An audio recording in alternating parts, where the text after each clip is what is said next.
Bueno, me presento a todos los que vienen por primera vez. Yo me llamo Sergio, estoy casado. Allá está mi esposa y mi hija, se está yendo. Sirviendo al Señor con todo el corazón hace más de 10 años. Y me da la oportunidad de hablar hoy frente a ustedes. Nuestro pastor está de viaje y vuelve pronto. No les voy a decir cuándo, pero va a venir pronto. Bueno, quiero probar esta, a ver si funciona.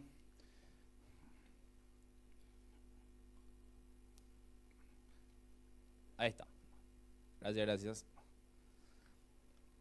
Como ven ahí el título dice lo que te sostiene cuando todo se derrumba. Y aquí muchos de nosotros que estamos atravesando la vida, viviendo los problemas, situaciones que tenemos, no sé, supongo, ¿verdad? Que ese viernes, cuando terminó el partido, todo se derrumbó. Para algunos, ¿verdad? Se derrumbó todo. Ese Alfaro que se dedica a hacer poesías y todas esas cosas. La Biblia, la palabra de Dios nos recuerda qué tan bendecidos somos cada día.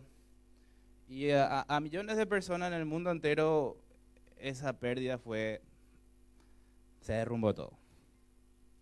Pero hay personas que en este mismo momento están pasando frío, hambre, enfermedades, luchando por sobrevivir con un pulmón nomás. Sepan entender lo bendecido que somos y dar gracias a Dios. No solamente sentirse agradecidos, sino que dar gracias a Dios. En la semana estaba escuchando cuando Jesús le curó a los 10 leprosos, que le había dicho, vayan y preséntense al sumo sacerdote. Y toda esa práctica era para que se certifique que su enfermedad había desaparecido y volver a reinsertarse en la sociedad. Pero de los 10, solo uno vino a darle gracias a Cristo. Arranco con esto porque cuando yo digo el título, cuando todo se derrumba, a veces no se derrumba todo. Y es algo que a nuestro parecer es grande, pero en realidad no es grande. En realidad somos sostenidos por Dios. Y volviendo a ese momento cuando Jesús le curaba a los leprosos, solo uno vino a darle las gracias y el resto de los otros 9 no. Y arranco con esta introducción para que nosotros no seamos parte de esas 9 personas que recibieron la bendición y no dieron las gracias a Dios. Y las cartas, la palabra de Dios, los libros, están direccionados con un propósito muy claro, muy directo. En Juan, lo que estamos estudiando ahora, primera Juan, está direccionado a tener seguridad en Cristo Jesús. ¿Quién es Cristo? ¿Quién es Dios? ¿Y quiénes somos nosotros? Las cartas de Corintios, por ejemplo, está direccionado a la unidad, porque en esa iglesia había mucha división. Había el famoso, aquí somos familia, pero no eran familia. Se acuchillaban por la espalda, murmuraciones, un montón de pecados. Y esa carta de Corintios era dirigido a la unidad, a la unión y todo lo que eso conlleva. Las cartas de Tesalonicenses estaban dirigidos al futuro que nos esperaba en Cristo Jesús luego de vivir esta vida. Las preguntas que habían. La carta de Efesios estaban direccionados a conocer la salvación. Por gracia somos salvos por medio de la fe. Y un montón de cartas más, ¿verdad? En Santiago, a no solamente ser oidores, sino hacedores. Hace poco hablé de eso, ¿verdad? Que Jesucristo siempre enseñó escuchar y hacer, no solamente escuchar. Y cada domingo que venimos aquí es un desafío porque escuchamos. Y de lunes a sábado es el desafío de hacer. Y cada vez que nos reunimos es el desafío de escuchar, al salir aquí, de hacer. O al terminar el mensaje, empezar a hacer lo que el Señor nos empezó hablando. Doy como introducción esto porque la carta de primera de Juan es destinada a eso. Y quiero recordar con ustedes hasta dónde hemos estudiado. Y les pido que abran ahí sus Biblias, primera de Juan 5, 18 en adelante. Y esta primera carta de Juan fue escrita para dar seguridad a cada uno de nosotros, protegernos del engaño y animarnos a vivir una fe genuina, sin ningún tipo de fingimiento. 3 temas aparecen constantemente en esta carta: la verdad, el amor y la obediencia. El capítulo 1, por ejemplo, no les pido que abran, solamente les voy a ir citando para que recordemos a partir de dónde estamos y entendamos el contexto, lo que rodea esta enseñanza. El capítulo 1 de Primera de Juan, Juan comienza afirmando que Jesús es real y que fue visto, oído y tocado por los apóstoles. Juan se encarga de disipar cualquier tipo de duda o de enseñanza que pueda haber en ese momento de que Jesús no era Dios, sino que el Espíritu nomás era. Por eso, en la Evangelio de Juan, capítulo 1, versículo 1, habla directamente el verbo encarnado. Él toma eso porque había esa necesidad y ataca esa necesidad. Así que quien dice conocer a Dios, pero vive en tinieblas, se engaña a sí mismo. Habla directamente esto Juan. Y esa es la enseñanza principal del capítulo 1. El creyente no es perfecto, pero reconoce su pecado y lo confiesa. Eso vemos en 1 Juan capítulo 1, versículo 9. Si confesamos nuestros pecados a Él es fiel y justo para perdonar nuestros pecados. En el capítulo 2 hablaba de obedecer a Cristo y no amar al mundo. Él advertía directamente los deseos de la carne, los ojos, la vanagloria de la vida. Alertaba sobre los falsos maestros y los anticristos que negaban totalmente la identidad de Jesús. Así que su enseñanza principal, el capítulo 2, era la verdadera fe se demuestra por la obediencia y la permanencia en Cristo. La verdadera fe produce cambios de acciones en tu vida. Capítulo 3, nosotros, los hijos de Dios. Juan destaca el inmenso amor que Dios nos tiene a nosotros al llamarnos sus hijos. Yo estaría bien y feliz que me salve nomás, no que sea parte de su familia. Ahora Él nos hace parte de su familia. Tenemos una nueva identidad en Cristo Jesús, una nueva manera de vivir. Aunque todavía luchamos contra el pecado, pero no lo practicamos, no es nuestro estilo de vida, y eso vamos a tocar de vuelta hoy. Capítulo 4, probar los espíritus y amar como Dios ama. Él nos desafía a nosotros a entender, a preocuparnos, a estar alertas y a examinar todo tipo de enseñanza espiritual que nos venga. De vuelta, repito, la intención de Juan siempre fue abrir los ojos de los primeros cristianos que recibían todo tipo de enseñanza errónea acerca de Cristo. Entonces él habla de esto y nos sirve a nosotros para aplicarlo a nuestro día a día. Exhorta a él a examinar toda enseñanza y desarrolla una de las enseñanzas más profundas de toda la carta, que Dios es amor. Y a veces cuando decimos directo así, llanamente, Dios es amor, no se logra dimensionar la inmensidad de lo que eso significa. Ese amor, justicia, misericordia, todo lo que conlleva eso. Y eso significa algo. No se puede amar a Dios y odiar al hermano. Es una confrontación directa para todos aquellos que decimos amo a Dios, pero le odio al que está a mi lado. Y el capítulo 5, donde estamos ahora, empezamos hablando acerca de la oración, que se manifiesta, Dios se hace realidad en nuestra vida cuando nosotros obedecemos sus mandamientos. Y eso no son unas cargas para nosotros, no son, para la persona que sigue actuando a ser cristiano, sí es una carga. Pero la persona que realmente es una nueva persona en Cristo Jesús, es un deleite seguir los mandamientos del Señor. La lucha es contra nosotros mismos, contra nuestra naturaleza pecaminosa, nuestro cuerpo que nos incita a hacer lo malo, pero nos deleitamos cuando hacemos bien las cosas. Nos gozamos cuando obedecemos al Señor y nos duele cuando pecamos. A la inversa, la persona que actúa a ser cristiano le pesa hacer lo bueno. Como que encontró un 100.000 guaraníes en la calle. ¿Qué es lo primero que le nace al corazón? Al que es nuevo en Cristo Jesús. Voy a buscar de quién es. Al que está actuando como cristiano, rayos, tengo que devolver ese 100.000. Yo quería para mí. Pero todos me están viendo. Y yo digo que soy cristiano. ¿Entienden la diferencia? Él nos da una seguridad de quiénes somos en Cristo Jesús. La fe en Cristo es la victoria que vence al mundo, y eso vamos a hablar también ahora. Él vence, el enemigo viene para destruirnos, y el plan de Cristo es destruir ese plan. Destruir completamente y darnos una nueva vida en Él. Y en 1 Juan 5:13 dice, estas cosas os he escrito a vosotros que creéis, para que creamos, para que sepamos que tenemos vida eterna en Él.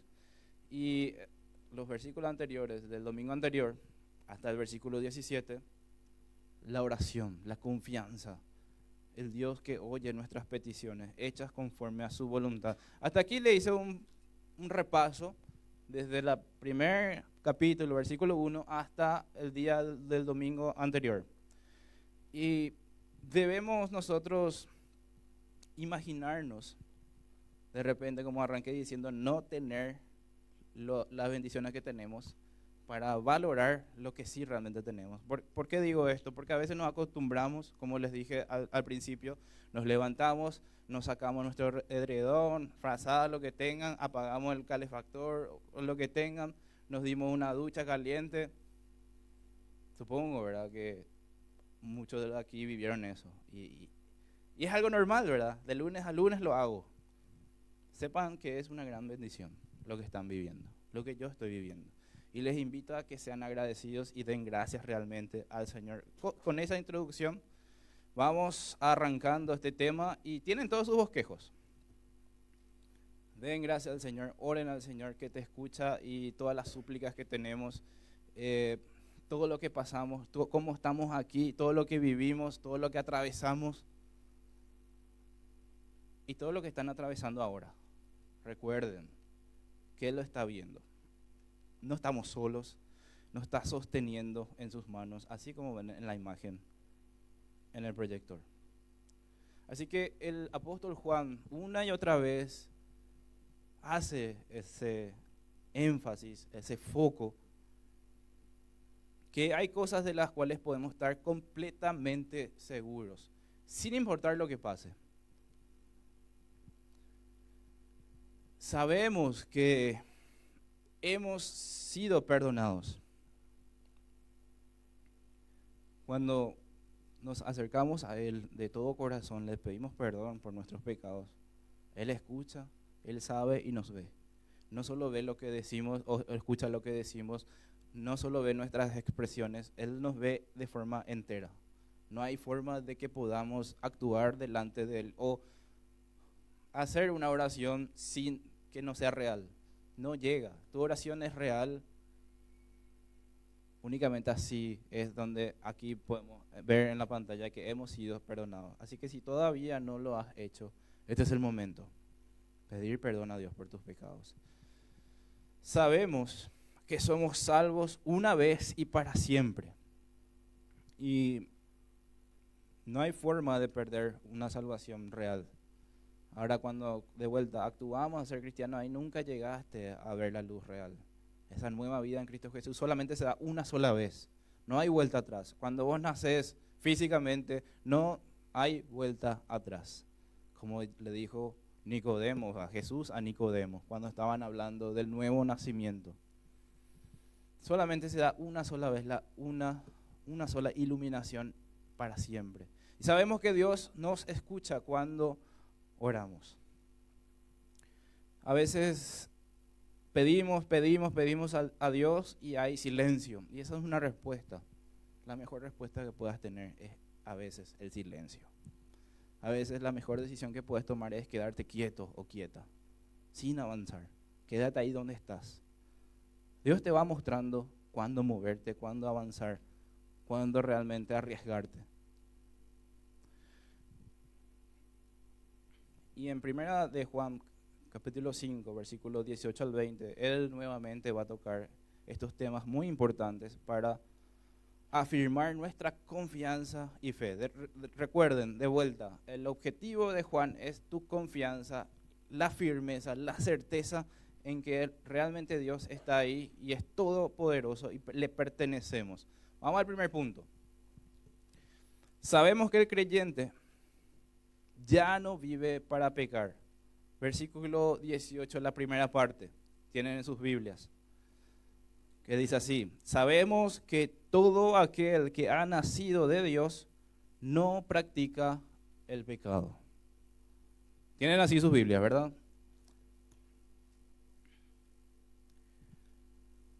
Y Juan repite esto a lo largo de su carta.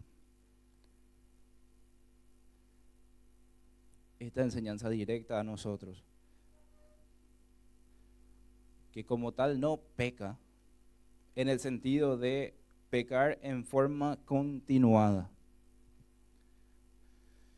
Hay mucha gente que se agarra de estos versículos para decir que perdiste la salvación. Acá dice, el que ha nacido de Dios no peca, ¿verdad? No practica el pecado.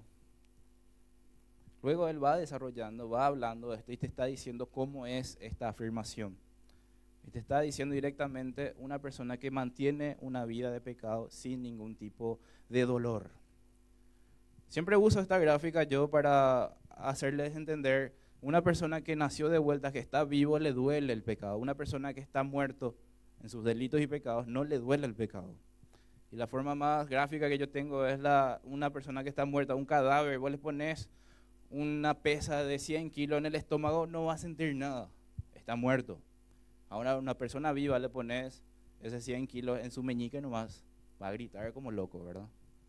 Eso demuestra vida, demuestra que le duele. Cuando nosotros nacemos de vuelta nos duele el pecado y no queremos continuar en eso. Entonces con todo nuestro ser buscamos cambiar esa vida y no seguir pecando, pero sí vamos a seguir tropezando. Eso día a día debemos presentarnos al Señor, pedir perdón por nuestros pecados, es pecado y confesión a Él. Así que esto en el capítulo 3 ya escribió Juan, yo les leo 1 Juan 3, 7 al 8, dice así: hijitos, nadie os engañe, el que hace justicia es justo, como Él es justo. El que practica el pecado es del diablo, porque el diablo peca desde el principio.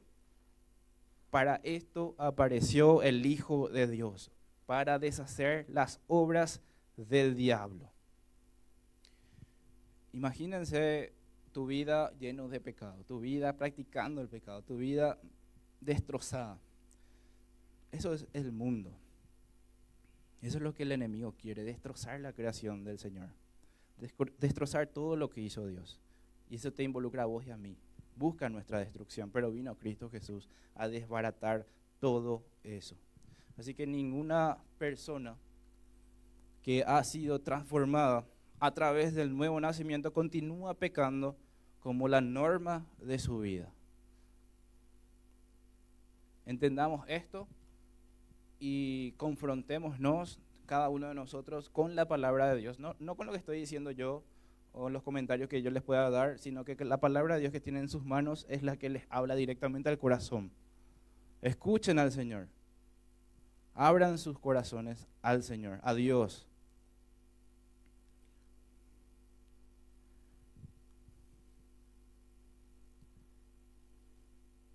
Por eso repito, la nueva vida en Cristo Jesús, si cometemos pecado, es ir directamente a la confesión. Pecado y confesión genuino y real, sincero.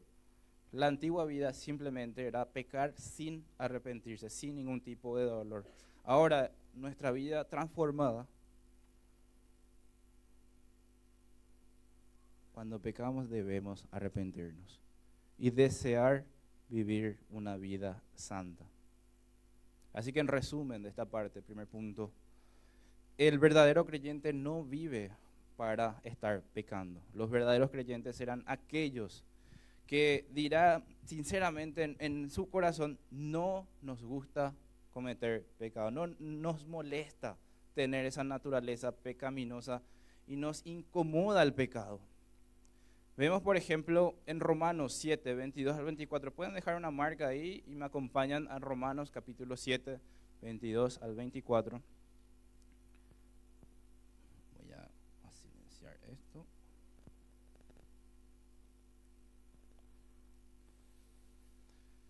Les leo en esta traducción, que es la Nueva Traducción Viviente, para que se entienda un poco más. Dice así: amo la ley de Dios con todo mi corazón, dice Pablo. Lo expresa así fuerte. Pero hay otro poder dentro de mí que está en guerra con mi mente. Ese poder me esclaviza al pecado que todavía está dentro de mí. Una inminencia, como Pablo te está diciendo y aclarando: tengo pecado todavía en mi vida. 24. Soy un pobre desgraciado, o la versión que tienen ustedes, miserable de mí. ¿Quién me libertará de esta vida dominada por el pecado y la muerte? ¿Quién me librará de este cuerpo? Y esta misma sensación es la que nosotros vivimos día a día cuando caemos en el pecado. Y debemos de ir corriendo al Señor, al trono de gracia, en el oportuno socorro. Él nos abre las manos, nos recibe siempre, tiene los brazos abiertos, nunca nos va a echar fuera. Así que nuestro mayor gozo en la vida es agradar a Cristo, y nuestra tristeza más grande es pecar contra Él. Así que si queremos vivir una vida real agradando a Dios, entonces debemos de dejar de pecar deliberadamente. Punto 2. Sabemos que Jesucristo guarda al creyente. En la segunda parte de este versículo 18 dice: pues el que fue engendrado por Dios le guarda, y el maligno no le toca. Y subrayen eso, resáltenlo. El que fue engendrado por Dios hace referencia a Jesucristo. Ahí tenemos dos personas bien marcadas: el que ha nacido de Dios, nosotros; el que fue engendrado por Dios, Cristo. Y esta es una promesa que te da enorme paz a vos y a mí. Él escribe para guardarlo, para protegerlo. Y la palabra que Juan usa ahí en esa de guardar es la misma gráfica de un guardia, como soldado que está firme, atento, en guardia. Ese es el tiempo presente que él usa, presente continuo, que siempre estará en guardia. Continuamente cuida y proteja al creyente, y nada nos puede pasar sin que primero pase por el gran guardián. Así que mantenete en oración siempre. Ora al Señor cada cosa que vas a hacer, cada viaje que vas a tomar, cada acción que vas a hacer. Habla con el Señor, encomendate a Él. Señor, protégeme, estoy aquí, pase lo que pase, quiero servirte, quiero lograr esto, pero si no lo logro, estoy contigo, sé que me proteges, sé que me cuidas, sé que me acompañas. Que tu corazón sienta paz en tu avanzar. Que tu corazón esté tranquilo, porque el Señor nos está cuidando, nos está guardando. Ahora, eso no significa que no vamos a sufrir. Eso no significa que no nos va a pasar nada. Hay veces que necesitamos que nos pasen cosas para que más nos aferremos a Él. Yo ahora que soy papá, le veo a mi hija, tiene 2 años, empieza a correr, y yo le quiero agarrar, ¿verdad? Le quiero agarrar la mano, vamos juntos. Y me dice: soltame. Déjame. A los 2 años es lo normal, porque empiezan a querer ellos experimentar. De repente yo digo: bueno, andate, caete y aprende. A veces yo me veo así con el Dios, ¿verdad? Yo hago toda mi manera: soltame, Dios, no quiero saber nada, quiero hacer esto. Y como un caballo con esa cosa del ojo, ahí nomás miro. Y Dios te da advertencias, señales: ahí no, te vas a caer, te vas a golpear. No. Y hace poco ella se cayó del sofá. Le dijimos: no salte en el sofá es para sentarse o para acostarse. Sí, nos dimos la vuelta y se quedó pensando, ¿verdad? Esa es su cara de pensamiento. Ahí aprendió. A veces Dios nos deja lastimarnos, pero no destruirnos, sino que nos deja avanzar, hacer lo que queremos, pero seguimos bajo su protección. Porque podemos pensar, ¿por qué Dios me pasa esto a mí? Que yo te sirvo, que yo hago esto, aquello, lo otro. No significa nada eso, de lo que es, cuál sea el propósito de Dios en tu vida. Puedes seguir, puedes ser más fiel de todos. Y recuerden, las personas más fieles de todos son los que más sufren. ¿Por qué? ¿Verdad? Te ponen a pensar a veces. ¿Por qué? ¿Qué hicieron? ¿Verdad? Y no se trata de qué hicieron, se trata para qué están pasando lo que están pasando. Es duro una enfermedad, una pérdida. Nadie quiere pasar por eso. Pero cuando estamos ahí en medio de la adversidad, si nosotros conocemos bien a Dios, es ahí donde todo lo nublado se empieza a abrir y nos vamos directo al Señor. Mientras que cuando está todo soleado y feliz, tranquilo, tendemos a olvidarnos de Él. Y a veces necesitamos, quédate un rato conmigo, quiero hablar contigo, quiero conversar contigo, nos dice Dios. Así que en este mundo donde estamos nosotros, Satanás, el diablo, permanentemente está activo contra Dios y contra nosotros. Pero el que ha nacido de Dios tiene su poder en el campo de la protección contra los ataques del maligno. Y lo que ven ahí en pantalla, nos referimos directamente a que nuestra alma está asegurada eternamente en las manos de nuestro Señor. Cualquier cosa que el enemigo haga nos pueda hacer doler físicamente, lo que sea, no nos va a separar de nuestro destino eterno.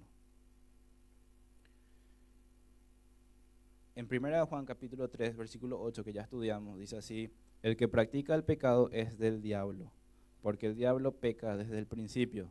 De vuelta les leo esto. Para esto apareció el Hijo de Dios, para deshacer las obras del diablo. Y esa protección que ven aquí es eterna. Nuestra alma le pertenece al Señor. Lo que quiere el diablo es que estés lo más lejos de Dios, que el mundo entero sea condenado. Pero gloria a Dios, gloria a Dios, gloria al Señor, que vino a destruir ese plan. ¿Y dónde ocurrió esa consumación de ese plan? ¿Dónde vemos terminado ese plan? En la cruz, en su sacrificio, en su resurrección. Ahí tenemos grande una cruz vacía y tenemos grande una representación de tumba vacía. Todo está vacío. No quedó en la cruz, no quedó en la tumba. Él resucitó y viene pronto a buscarnos. Y recordad Juan 3:16. La mayoría conoce este versículo. De tal manera amó Dios al mundo, que ha dado a su Hijo unigénito, para que todo aquel que en él crea no se pierda, no se vaya a la condenación, no caiga en el plan del enemigo de ser destruido, sino que venga y vaya y permanezca en la vida eterna con nuestro Señor. Así que sé parte de este plan. Hoy es el momento que puedes ser parte de este plan.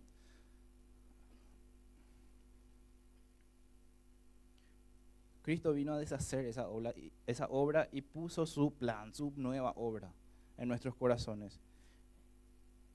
Y yo te ruego que abras tu corazón al Señor. Pedí perdón por tus pecados y abrí tu corazón y seguilo de forma sincera y genuina. Jesucristo se mantiene él vigilante y victorioso y seguirá de la misma manera hasta el fin. Vos y yo estaremos bajo su cuidado y protección eternamente. De vuelta, vamos a sufrir cosas, vamos a tropezarnos. A veces los sufrimientos que vamos a tener es culpa de nuestro propio pecado. A veces le queremos atribuir Satanás, el demonio de esto, no sé, el demonio de la gripe. Y yo me fui y jugué con mi remera al aire libre en invierno. O sea, yo busqué ese sufrimiento, no le puedo atribuir todo al enemigo también.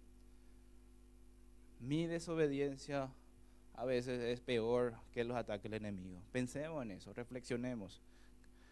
y bajemos nuestras acciones a la obediencia de nuestro Señor. Y cuando somos obedientes a Dios, cuando vivimos conectados a Él, los sufrimientos que tenemos son diferentes. Porque ahí de repente nos produce gozo porque estamos conectados al Señor. Ahora imagínense sufrir una pérdida, una enfermedad, estando lejos de Dios. Ahí te sentís totalmente devastado y destruido. Esa persona que está cerca de Dios y luchando por sobrevivir, es la persona más alegre que yo pude ver. En gozo está esa persona, está sonriendo pero está sufriendo, simplemente porque está conectado con nuestro Señor. Y eso es lo que debemos de buscar cada uno de nosotros. Vamos al punto 3, versículo 19. Dice ahí, sabemos que somos de Dios y el mundo entero está bajo el maligno.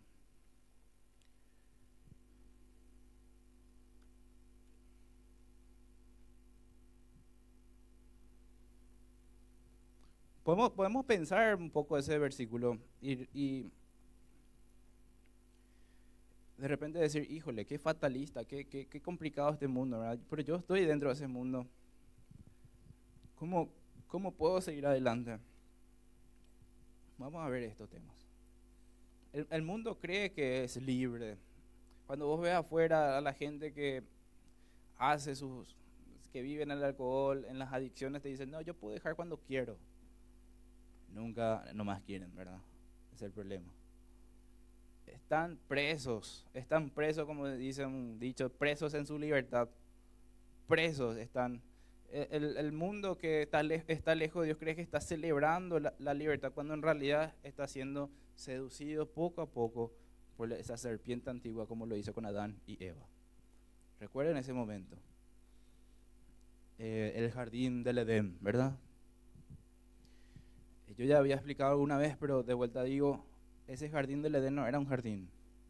Era más grande que Estados Unidos, con más de 33 mil millones de árboles, con muchos frutos. No era un simple jardín. Era llamado Jardín del Edén, pero ese lugar era enorme. En la Biblia hay referencias que se pueden hacer los trazos geográficos y sacan los kilómetros. Más grande que México. Un triángulo trazado por el río Tigre, Éufrates, que va por Egipto. Y el diablo le dice a Eva, ese árbol, el único árbol que no podía comer de los 33 mil millones de árboles. Y como que la prohibición de Dios le nublaba de la provisión de Dios. Lo mismo pasa con nosotros. Arranqué diciendo todas las bendiciones que tenemos, pero el enemigo de repente te susurra, mira, ese auto 0 kilómetros, endeudate, o qué sé yo, la final del mundo se va a jugar tal fecha, justo te salió una propaganda de un banco que te ofrece un préstamo a 50% de interés, te estás relamiendo así como hacer, te susurra el enemigo las cosas que querés de repente caer en eso, y vos sabés en tu corazón está mal. Ese es el mundo donde estamos viviendo, el sistema del mundo, el mundo entero está bajo el maligno.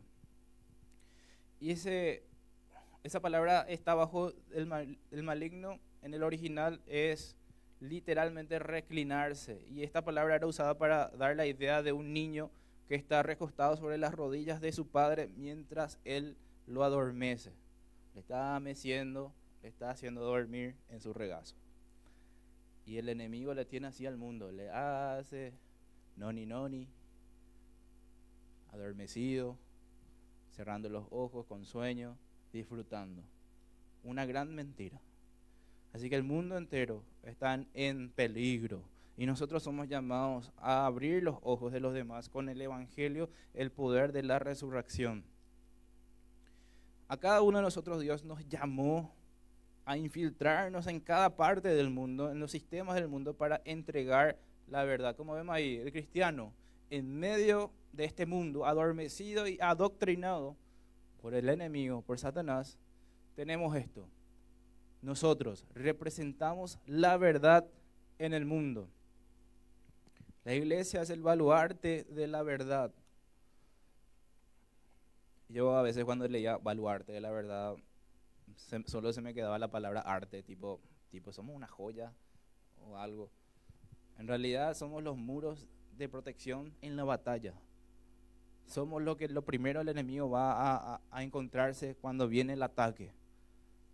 Somos la protección de la verdad, somos lo que representamos la verdad en el mundo, la verdad de Cristo, no nuestra verdad, la de Cristo. Advierta al mundo de su peligro espiritual. Nosotros proclamamos y alumbramos y decimos, esto está sucediendo. De 10 personas que te escuchan, 1 o 2 abren los ojos. No nos rindamos, no nos cansemos de hacer el bien, no nos desmayemos, como dice el Gálatas, no nos cansemos, no tiremos la toalla, sigamos adelante. Nosotros retrasamos como la sal la corrupción en el mundo.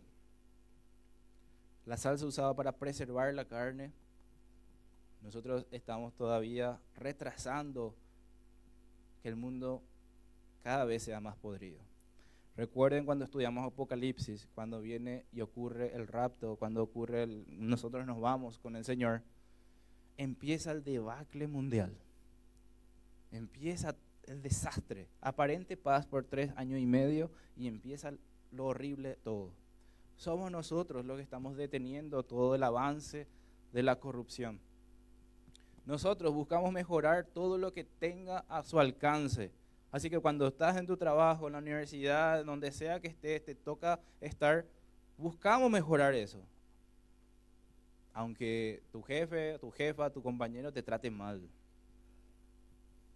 Nosotros somos de testimonio y somos diferentes. No pagamos mal por mal a nadie. Amamos a nuestros enemigos, dice Jesús. Debemos de amar a nuestros enemigos, orar por los que nos hacen mal. ¿Lo ponemos o no en práctica? Es la cuestión. En todo sentido, en la calle, en el auto, en el fútbol. Complicado en el fútbol, ¿verdad? Ahí no hay cristianismo, ¿verdad? En el fútbol. Ahí no entró el evangelio. Cada uno de nosotros habla de Cristo, proclama la verdad, amor, misericordia, perdón de pecados con el fin del discipulado. No solamente entregar la verdad, sino que debemos de buscar relacionarnos con la persona para enseñarle la palabra de Dios.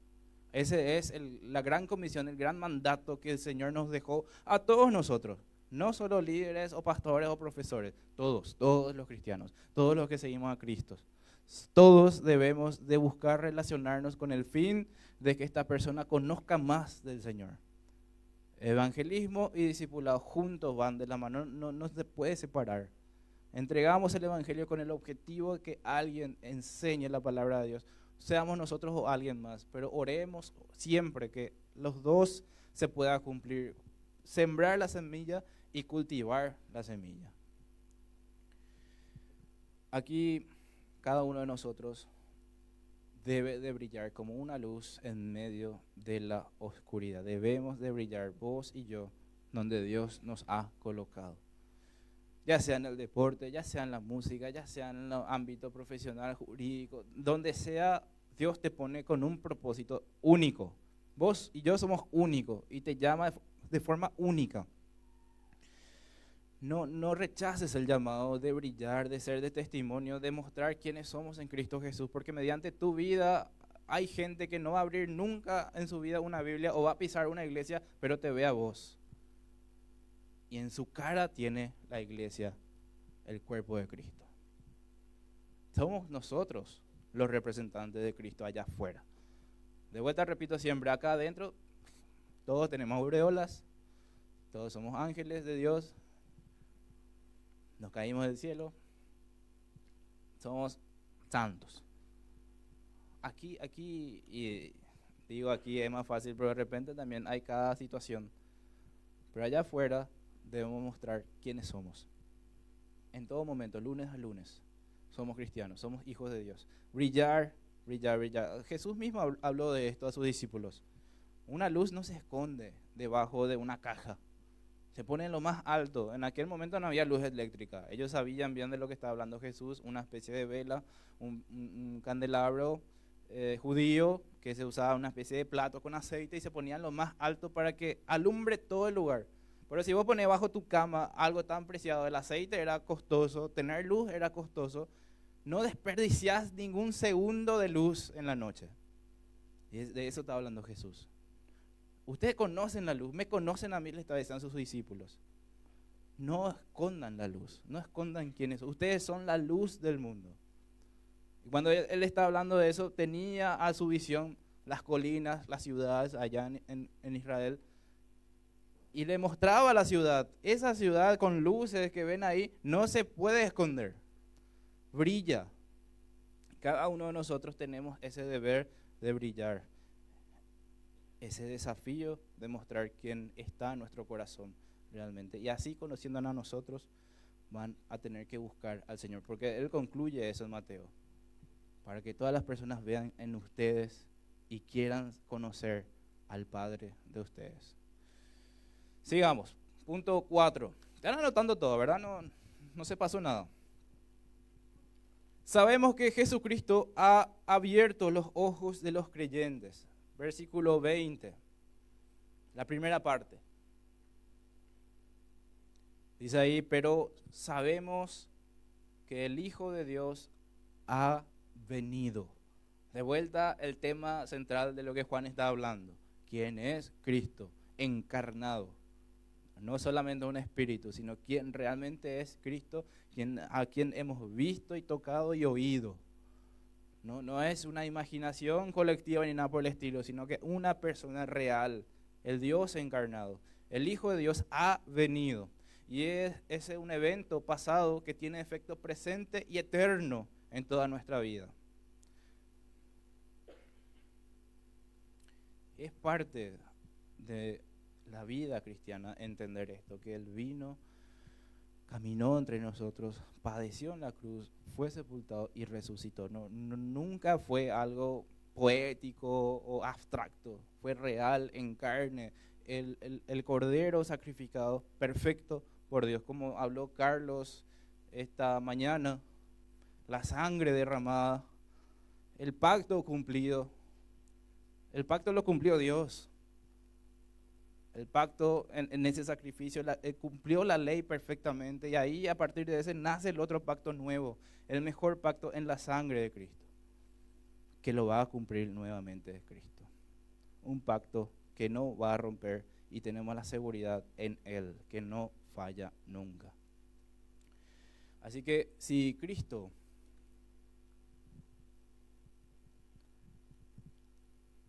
ha ascendido al cielo y enviado al Espíritu Santo, nuestro guía, nuestro ayudador, pero Cristo, siendo Dios omnipresente, es capaz de mantener la promesa que les entregó a sus apóstoles y a nosotros. En Mateo 28:20 dice así: y de aquí yo estoy con vosotros todos los días hasta el fin del mundo. Y para mí esto es una gran promesa, y espero que también para ustedes, que en cada momento feliz, en cada momento triste, en días malos, días donde todo se derrumba, entiendas que Él está con nosotros y nos sostiene hasta el fin del mundo. Y ahí ya te da una especie de spoiler, como se dice, un adelanto. Este mundo será destruido. No fijes tu mirada ni tu deseo en este mundo. El fin del mundo está sentenciado. Y anoten esto, ¿verdad? Segunda de Pedro capítulo 3, versículos 9 y 10 está la sentencia del mundo. Y también está la paciencia de Dios, esperando que todos se arrepientan. Porque desde el versículo 10 adelante empieza a mostrar cómo será esa destrucción en fuego. Y primero hablaba Pedro, la primera destrucción, el primer juicio vino con agua, con el arca de Noé, ¿recuerdan? El segundo ya no va a ser con agua, va a ser con fuego, y es destrucción total. Y estamos en el medio, le dice Pedro. Arrepiéntanse de sus pecados, vuelvan a Él, porque esto se va a cumplir sí o sí. Hasta Jesús te dice, hasta el fin del mundo tiene un fin. No te está hablando de todo el mundo, Te está hablando hasta que el mundo termine. Porque a veces te sigo hasta el fin del mundo, es como por todos lados significa. No, esto es todos lados y que termine el mundo. En Apocalipsis habla de esto, de la destrucción por fuego. Cuando pensás que todo se derrumba, entendé esto, Dios está ahí. Ese derrumbe es físico, pero tu vida espiritual está firme en el Señor.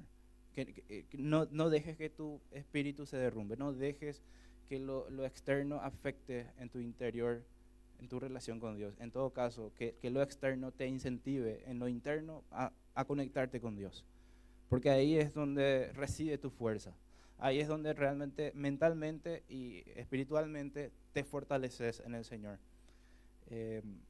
Hay mucha gente que habla de la disciplina, de los talentos. Vos podés tener talentos, pero si no tenés disciplina no haces nada, no logras nada. A veces tu propio talento es tu propia destrucción porque vos decís, tengo que hacer esto en 10 días. Bueno, en media hora hago. Te confías en tu talento, en tu destreza y tu disciplina al tacho. Llega ese momento que tenés que entregar ese trabajo o lograr un objetivo y te falla tu talento.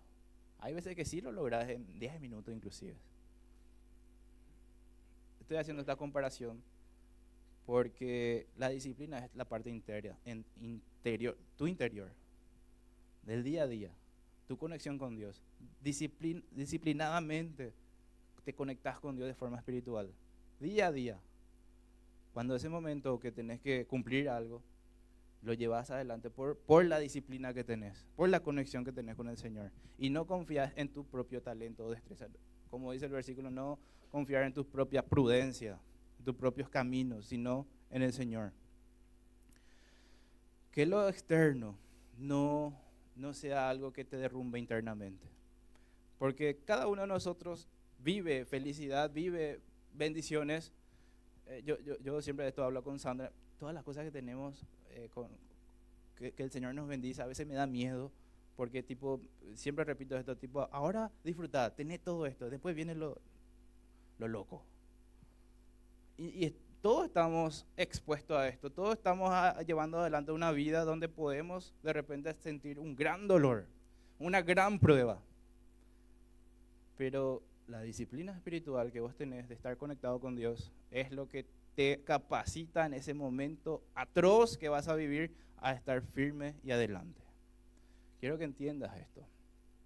No es solamente domingos o sábado o miércoles.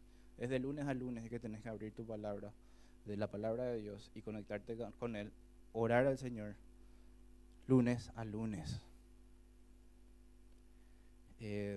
Ya Pablo le decía a los corintios que tenemos que estar despiertos, orando, porque la tentación viene. No para no caer en la tentación, sino porque viene la tentación, porque vienen los problemas, porque viene el enemigo y nos está atacando. Y recordar esto, Jesús está con nosotros hasta el fin del día. Tendremos aflicciones en el mundo, ya también nos dice Cristo.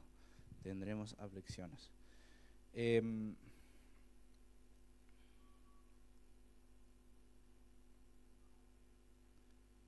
Dios a cada uno de nosotros nos ha dado entendimiento,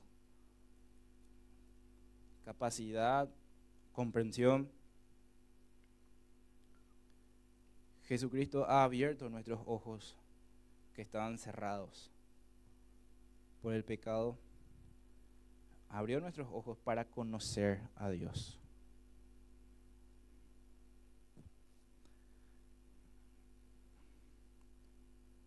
Entender esto es clave para nuestra vida,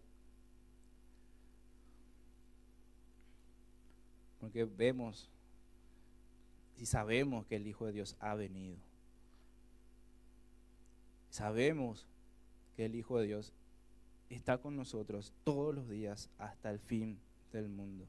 Sabemos en Hebreos 13:5 que Él no nos desamparará jamás, ni nos dejará.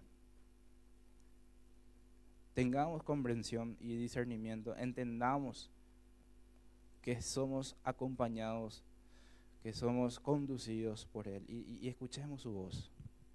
No nos hagamos de oídos tapados ni ojos cerrados. Veámosle, escuchémosle y hagamos caso. Vamos al 5, la parte final. Versículo 20 termina así. Y estamos en el verdadero, en su Hijo Jesucristo. Este es el verdadero Dios y la vida eterna. Este es el verdadero.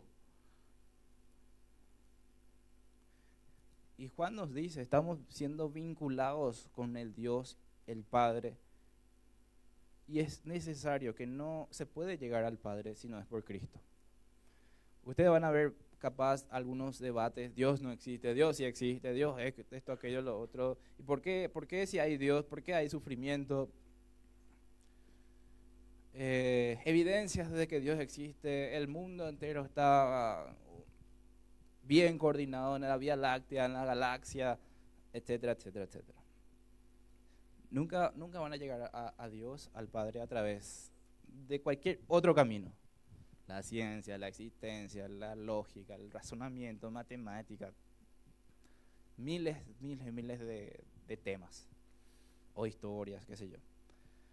Solamente van a llegar a Dios a través de Jesucristo. Y eso quiero que nosotros comprendamos y entendamos cuando hablamos con alguien que no cree en Dios o que busca creer en Dios y te dice, y el Génesis y el Éxodo y el arca, ¿dónde quedó parado? Ahí en el monte de Moriah, no sé qué. Y, los videos de TikTok pululan sobre esas cosas, debates, etcétera, por qué existe mal y también Dios, bla, bla, bla, bla, bla.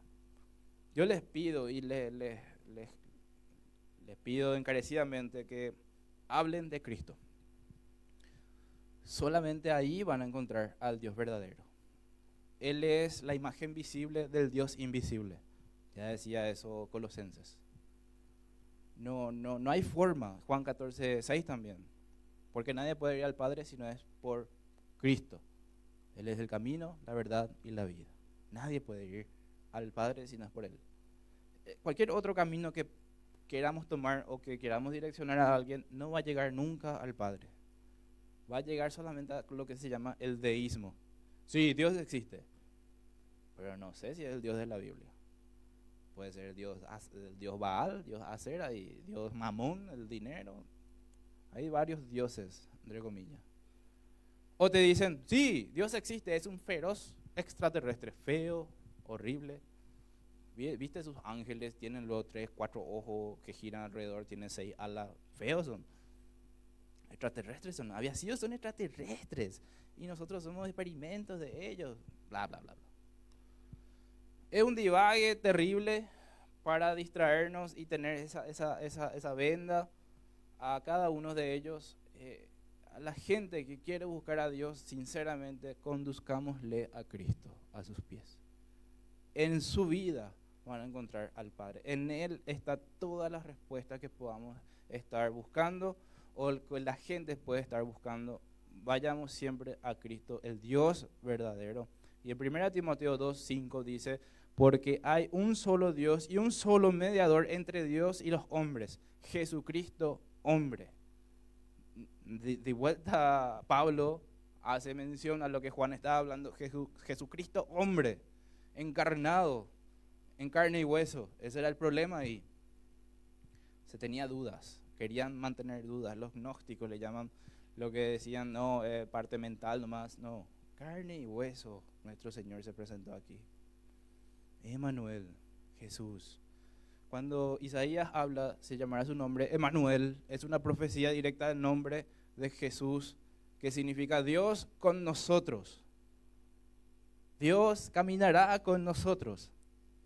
Y cuando nace le llaman Jesús o Yeshua, significa Dios salva. Esos dos nombres hebreos se combinan en la persona de Jesucristo y cumplen. Dios con nosotros, Dios salva. Y Juan termina hablando en este versículo diciendo, este es el verdadero Dios y la vida eterna. Él nos está enseñando directamente la verdad de quién es nuestro Señor. Y esta frase Recuerda las palabras de Jesús en Juan 17:3. Dice, esta es la vida eterna, que te conozcan a ti, el único Dios verdadero, y a Jesucristo, a quien has enviado. Él es el camino para llegar realmente a la vida eterna. No hay otro camino.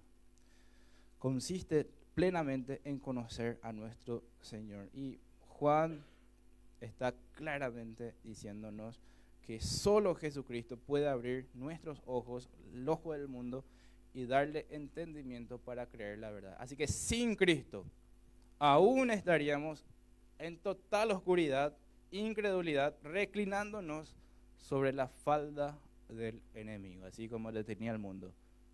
Dormí, dormí, dormí. Que no pasa nada. Está tranquilo, le dice. Estate tranquilo, dormí vos en paz, que se acerca tu destrucción. Eso es lo que le dice el enemigo al mundo. Pero Cristo vino para abrirnos los ojos. Ve y despertate, no dice. Vengo a rescatarte, porque estás condenado.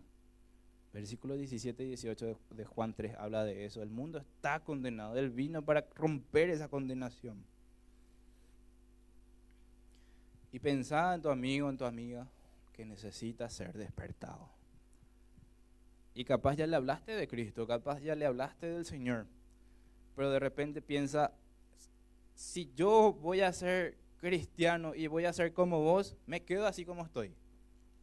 Capaz fuimos de mal testimonio alguna vez. Capaz le mostramos algo malo de nuestra vida y nos hacemos llamar cristianos.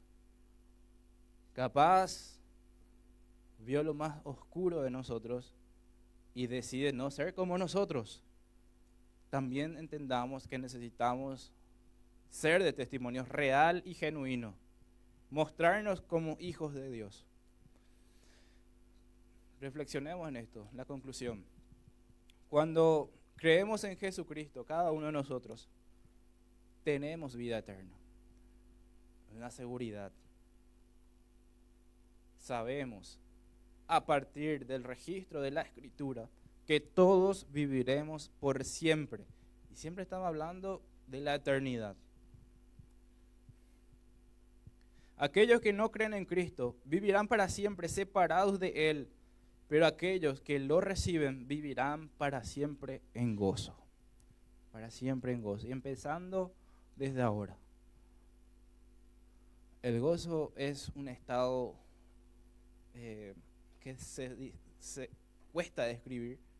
Cuesta mucho describir porque estás feliz, estás completo, pero físicamente puedes estar sufriendo, pero puedes seguir estando sonriendo y de repente no sabes ni explicar cómo es que te sentís así. Solamente decís, esto es gracias a Dios que estoy así, firme, gozoso, feliz, en medio de una prueba, tribulación, enfermedades, pérdidas. A veces decís, no sé cómo resolver esto, solo sé que estoy con Dios. Ya de mañana veremos qué hacemos. Yo me encomiendo al Señor, oro al Señor, porque simplemente no sé cómo resolver esto. No sé cómo arreglar esto. Te rendís y te empezás a agarrar del Señor. Y no solo vamos a vivir por siempre, sino que vamos a vivir por siempre con Él. Es lo que al principio dije. No es que solamente nos salvó, sino que nos hizo parte de su familia, de la familia real, y estaremos con Él eternamente. Y ahora estamos en sus manos. Y por siempre seguiremos en sus manos. Y aún más, luego le veremos en gloria. Mientras tanto, Él nos guarda, Él nos está guiando día a día hasta el fin del mundo. Cuando todo se derrumba, pensá en esto. Pensá en la seguridad que Cristo nos está dando en su palabra. Pensá en la seguridad que tenemos en Él. No en lo que un ser humano pueda pensar o alguien, sino que en una revelación divina directamente, que parte de Dios para nosotros, escrito en su palabra. Una promesa que no se puede romper. Y Juan busca eliminar cualquier tipo de dudas que puedas tener, cualquier tipo de miedo o ansiedad. Ustedes saben lo que es la ansiedad. Muchos de ustedes pasaron por eso y se manifiesta de distintas formas. No pueden dormir, de repente le da una tos que no puede parar, le da fiebre, pierden las defensas, se engripan de balde. Todos estamos con ansiedad aquí, ¿verdad? La idea es descansar. Y pongo un ejemplo bastante financiero. Cuando pagas la última cuota de tu préstamo, ese día dormí como un baby, ¿verdad? O cuando te pagan toda la deuda, también, por fin, no quiero saber nada de fulano. Esa sensación de paz y tranquilidad que ahora les hice recordar, supera todo eso de estar en paz con el Señor. Porque podemos saber con completa seguridad que no solo conocemos al Dios vivo y verdadero, sino que también estamos y estaremos por siempre protegidos en sus manos. Ahora pensá en esa última frase. Esas mismas manos que fueron clavadas por vos y por mí, son las mismas manos que te sostienen ahora mismo, cuando todo se derrumba. Esas manos que resistieron el dolor de los clavos, que dejaron heridas en sus manos, y esas heridas mismas Cristo las dejó en su cuerpo glorificado. Con un simple motivo, que cuando nos volvamos a reencontrar, podamos ver sus manos clavadas con esa cicatriz y recordar el amor eterno que nos tenía, el amor inmenso. Y por eso cantamos esta última canción, por eso realmente nuestro corazón le pertenece a Él. Y este es el desafío final, vivir para Él lunes a lunes, todo el tiempo que nos queda de vida, rendir nuestro corazón a Él. Pongámonos de pie, vamos a orar y cantamos esta última canción. Gracias Dios por hablarnos en esta mañana, desafiarnos, confrontarnos. Yo te ruego, Señor, que cambies mi vida. Cada decisión que yo tome sea para darte gloria a ti.